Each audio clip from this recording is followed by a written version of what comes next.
Let's hear from CNBC Africa's reporter Kopano Gumbi on some higher education perspectives. As we know, schools do not stop after grade 12. Kopano, hello and welcome. Hi, Godfrey. Thank you. Like you said, school does not end after grade 12. I'm standing here with Pieter Kriel, the General Manager of the Independent Institute of Education. They run private schools across South Africa, private tertiary universities. Pieter, won't you tell us, what is the average cost of education at your universities? It's very difficult to tell you what the average cost is because like private or public institutions, the cost per qualification varies depending on the kind. What I can tell you is that there's often a perception that private institutions are more expensive. And whilst the reality is that we don't get any subsidy and students don't qualify for NIFSAS funding, the reality is that there's always a perception that we're more expensive. If you look, for example, at the IIE Rosebank College, the building we're in, and the T-shirts the young people are wearing, the first word on the T-shirt talks about affordability, quality, and employability. So I think, I'm not going to tell you what the range of fees are because they vary, like in publics. I think people need to get over the perception that it's always more expensive and do their homework. You would definitely find that, for example, IIE's Rosebank College, their fees are very much in line with the public institutions, even though we're not funded or subsidized or students don't qualify for NIFSAS bursaries. Advitech, the group that you are a part of, has seen a decrease in numbers last year. Are you finding your enrollment numbers are also dropping or are they increasing? Certainly in the tertiary division, we haven't seen a decrease. It is increasing. We're hoping for another increase this year.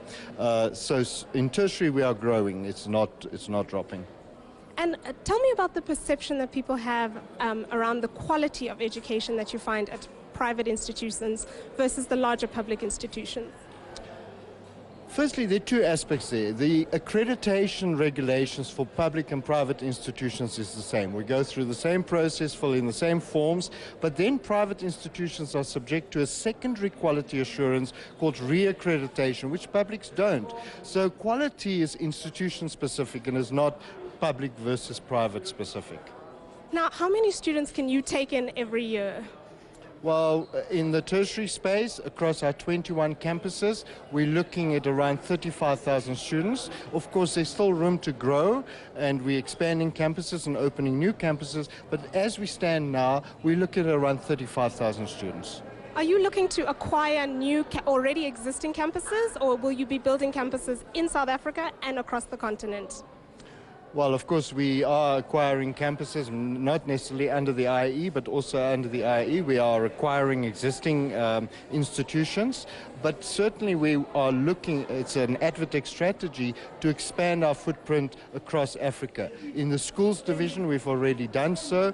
Tertiary division is not yet there 100%, but certainly it's part of our strategy to grow in South Africa and in Africa.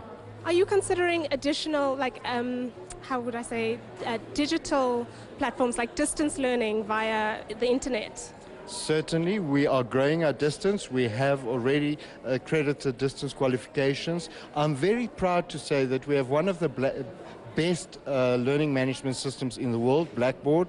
Many of the public institutions also have that, and we are putting all efforts in to make that online learning experience, both for distance students, but also for our contact students, the best in the world. And I can honestly say in our institution it is one of the best facilities we have and best efforts we put in. It benefits contact students. We've seen huge benefits because our contact students, although you have access to a lecturer in the classroom, you also have access to this platform which is designed for a student sitting elsewhere. So you have that added benefit, and we've seen huge success stories. So to answer your question, yes.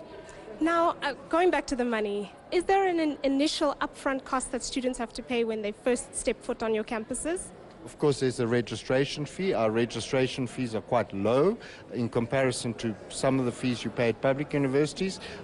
So the answer is yes, but certainly in the Rosebank College space, for example, there are arrangements to pay off your fees. You don't have to pay all the fees at once. In none of our campuses, that's a requirement. So yes, there is an application registration fee, but it's as low as 600 Rand. 600 Rand, that's very low. Correct. Thank you, Pieter. Back to you in studio, Godfrey.